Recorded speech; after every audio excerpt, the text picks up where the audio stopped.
Hi there, welcome to the Quackcast, a skeptical and sarcastic evaluation of quacks, frauds, and charlatans.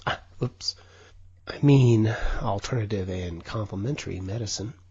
This podcast is dated September 1st, 2006, and is entitled Lies, Damn Lies, and the Use of Alternative Medicine. This is brought to you by a side project of Puswell LLC, the publisher of the Persiflager's Annotated Compendium of Infectious Disease Facts, Dogma, and Opinion, your Uber hyperlinked electronic guide to infectious diseases. Available at pusware.com, where you'll also find the Persiflager's podcast, a bi-weekly review of infectious diseases. Now, CME accredited, really. If you do a search of podcasts in medicine, the bulk of results will point you to the many sites on complementary and alternative medicine, all of which are, well, garbage. There is, of course, the excellent quackwatch.com, the source of all things quackery, and there are a few skeptical sites with the Skeptic's Guide to the Universe and Skepticality among the best podcasts I have found. But there is a lack of podcasts that look at alternative medicine with a skeptical eye. And this is a shame, for, to judge from the medical school in my neck of the woods, critical thinking and alternative medicine do not seem to go together. So you are in luck. I'm an infectious disease doctor with a long interest in things skeptical and have been honing my podcast skills for at least a year with my infectious disease podcasts. Available at pusware.com, by the way. So I have decided to branch out my podcasting into the other area of life and medicine that interests me, and embarked upon what will be a short series of podcasts covering various aspects of alternative medicine. As Baruch Spinoza said, quote, I have made a ceaseless effort not to ridicule, nor to bewail, nor to scorn human actions, but to understand them, end quote. Obviously, this does not apply to me. Ridicule and scorn are two of my favorite approaches to alternative medicine, because it is all so stupid. And as time goes by, you shall see why I like to use what I like to call evidence-based ridicule. Now, as always, the references to the show notes are on the webpage, and old podcasts are archived there as well. And there's recently been started an occasional blog where a recent article in the alternative medicine field has been published in the medical literature, and I look at it in some detail. And the usual disclaimer, all the opinions are those of Pusware LLC and me, Mark Crislip, alone. And so now on to the vicious screed. I once asked one of our medicine attendings, Richard Gicking, hey Richard, why the measurement of the TSH went to 3 decimal points. He shrugged and said something to the effect of, I don't know. And then he said, the lab likes accuracy without precision. And I like that, because the TSH is very accurate, but it lacks precision in telling you how hypothyroid the patient is. That still requires going to the bedside and seeing clinically what's going on with the patient. Now, I will concede that the phrase could be the other way around, precision without accuracy, and not lose its meaning, but I like my contradictions alphabetical. So remember the phrase, accuracy without precision, because numbers have a power and authority to them. You can't argue with the numbers. Well, yes you can. You can if the origin of the number is questionable or it is just plain wrong. You can argue with the numbers, and you can often discover that they have accuracy, but they aren't precise. Examples in popular literature include the fact that snow is so important to Eskimos that they have 38 words for it. Now, this is supposed to show how in tune Eskimos are with their environment. Man, they must know there's snow. Now, this is a quasi-myth, because while Eskimos do have a lot of words for snow, so does English.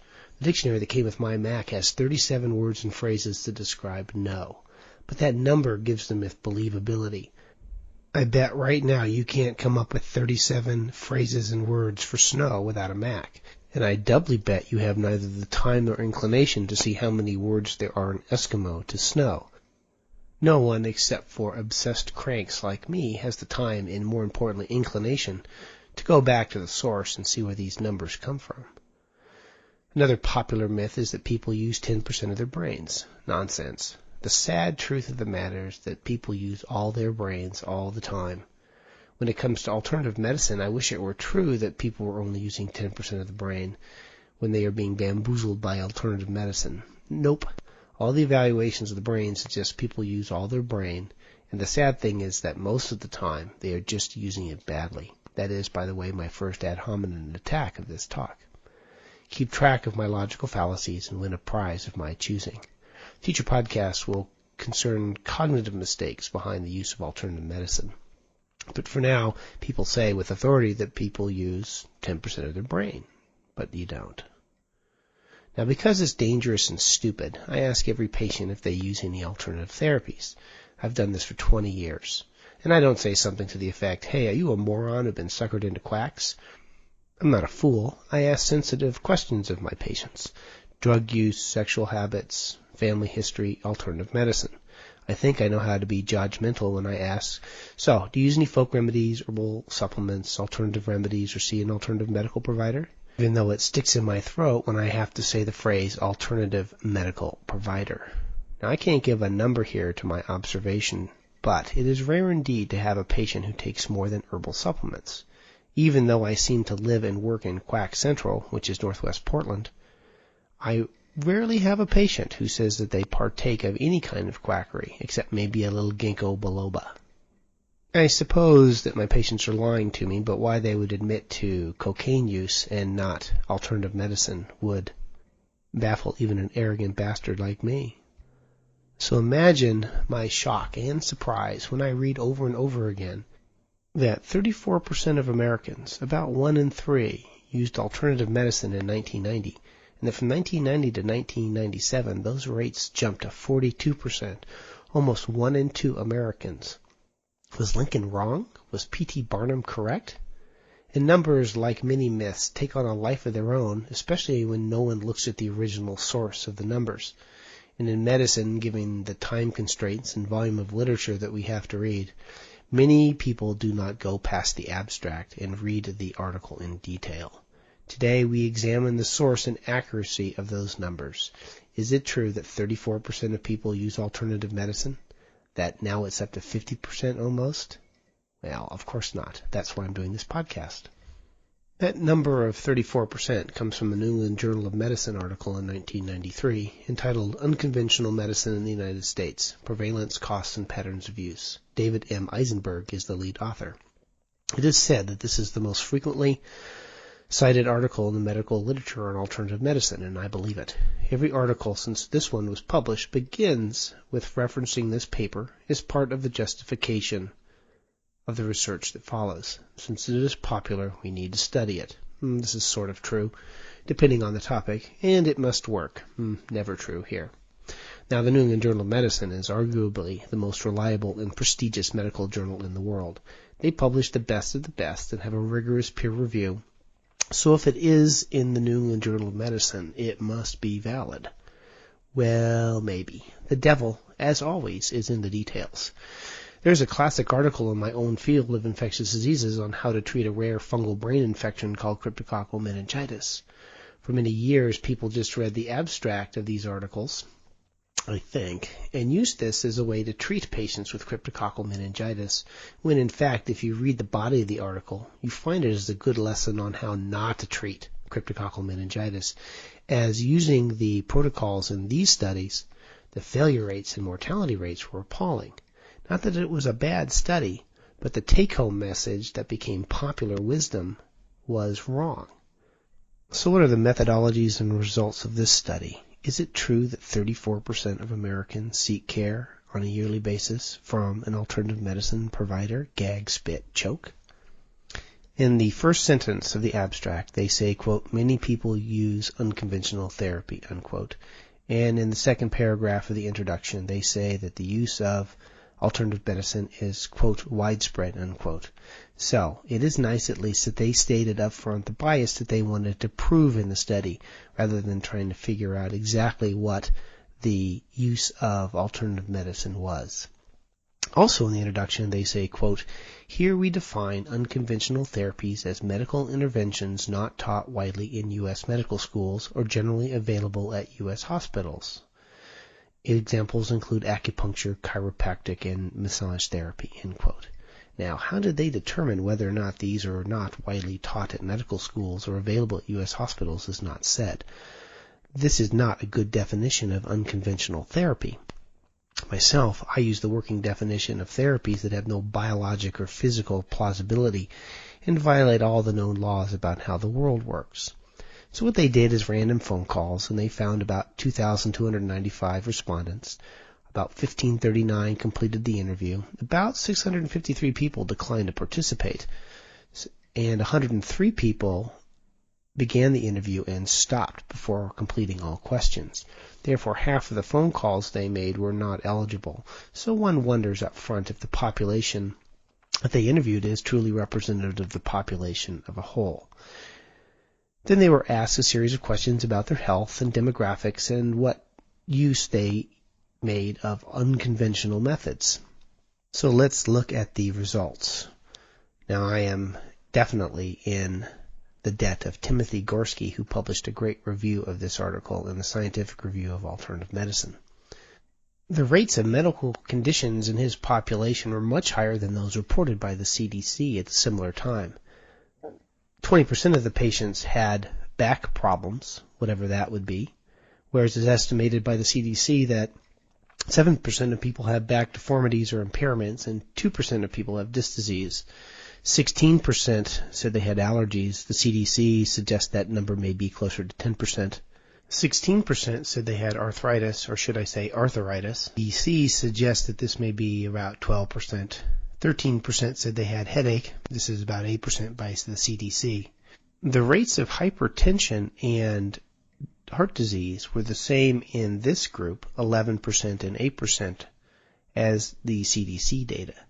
This would suggest that they were interviewing a population who were either sicker than the average population or were adept at self-diagnosing illnesses they didn't have. It makes one wonder if the population interviewed is representative of the United States population as a whole. Now, you could quibble that they didn't ask about rates of flu and cold in the last year, and they neglected to ask about obesity, despite the fact that the use of a weight loss clinic was one of the, quote, unconventional therapies, unquote. So, at least as judged by the illness rates, was this representative of the population as a whole? I'm uncertain that that's the case. And did they fail to include some important common illnesses? Yeah, but that's okay. Epidemiologic data is hard to gather, and it's what you do with it, the caveats you use, that help determine the usefulness of the data.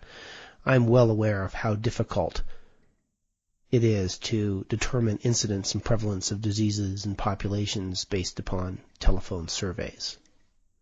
But it does make the data suspect. But now we really get to the meat of the matter. What about the use of alternative medicine, or unconventional therapies? They looked at the percent who used these therapies in the last 12 months. Now, what led the list where 1 in 4 people used an unconventional therapy in the last year were prayer and exercise. Say what? Exercise is unconventional? Holy cannoli. What medical school did he go to? Exercise isn't unconventional. It is one of those myths that doctors neither know about nor suggest exercise to their patients. We do it all the time. The problem is that patients don't like to partake. Exercise may be many things, but unconventional ain't one of them. Conventional therapies they looked at was relaxation techniques, which led the list at 13%, massage at 7%, going to a weight loss clinic, 4%, lifestyle diets, that's every cardiac patient, 4%, and hypnosis and biofeedback at 1% each. None of the above would really be considered alternative or unconventional, and many of them are taught and accepted and used by us narrow-minded physicians. There's also a lack of precision as to what these modalities are that makes the data suspect. When I get a back rub for my wife and my cervical disc disease act up, am I using unconventional therapy? I don't think so. The same is true of other unconventional modalities mentioned. If you're using hypnosis for smoking cessation or you're using it for past life regression, there are a lot of uses of hypnosis, so it's difficult to know. Being a pedant, if you don't have a precise definition of your terms, it is difficult to draw conclusions. Massage, relaxation, and even hypnosis can have a wide range of uses and definitions. Now, what about the really crazy modalities? Chiropractic came in number 1 at 10%, herbs at 3%, homeopathy at 1%, and less than 1% of people used acupuncture. And what constitutes chiropractic is not mentioned in the study. And it is interesting that 30% of people who used chiropractic in the prior year did not see a chiropractor. doesn't surprise me, as my brother-in-law will occasionally pop his own back, and he calls this using chiropractic. Even more curious, however, was acupuncture, where 9% of people who used acupuncture did not see an acupuncturist in the prior year, suggesting, though not proven, that they were sticking themselves with needles. But these anomalies really make you wonder about the validity of the data set. But did 34% of Americans use alternative medicine in the prior year? No way. This is such a misrepresentation of the data it makes your teeth hurt. If you exclude exercise and prayer, maybe 10 to 12% tops used alternative medicine.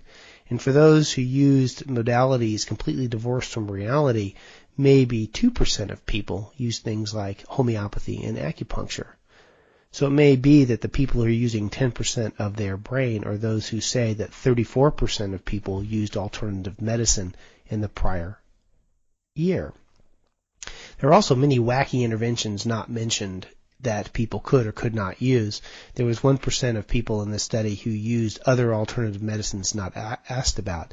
And this would include the really stupid things like iridology, urine drinking, bee pollen, light therapy, and the many other alternative therapies that are occasionally touted as beneficial, but of course aren't. So the data and the results suggest that 34% of Americans partake of alternative medicine in a year is BS, and at most very suspect. And so if the data that suggests that 1 in 3 Americans use alternative medicine is suspect, so are the conclusions. Do more people go to quacks than primary care? Who knows, but I bet not. Their definition of an alternative provider is so broad that it's difficult to know where to draw the line. And the same would be said about the extrapolations on money spent on alternative medicine. The conclusions drawn from bad data are probably bad conclusions. So, what happened after this study was published? A couple of interesting things happened in the next decade.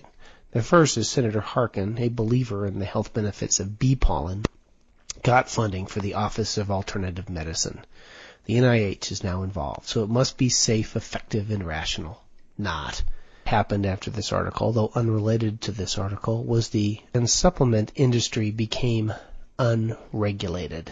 And as a result, huge amounts of advertising were used for the promulgation of alternative herbal and homeopathic medications. And we've all seen the advertisements on TV for erectile dysfunction and weight loss that we've had to suffer through for these alternative therapies.